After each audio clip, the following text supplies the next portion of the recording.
আমাকে বলা হয়েছে আমি সুদখোর, বহুবার বলা হয়েছে।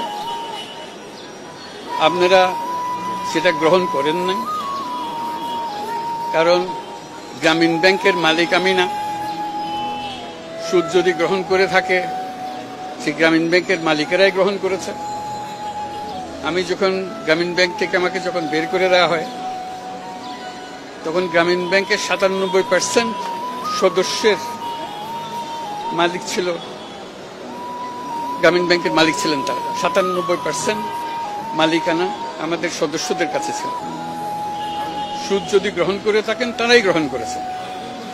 আমি একজন কর্মচারী মাত্র, সেটা আপনারা জানতেন।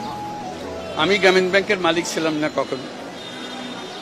কাজে আপনারা সেটা গ্রহণ করেন না। আমাকে বলা হয়েছে আমি গরিবের রক্তচোষা, সেটাও আপনারা গ্রহণ করেন নাই। রক্ত চুষতে হলে যেটা করতে হয়, সেরকম কাজ আমি করি নাই, আপনারা দেখেছেন। আমি ১ কোটি গরিব মানুষকে একটা ব্যাংকের মালিক বানিয়েছি। চুষবো কোথার থেকে?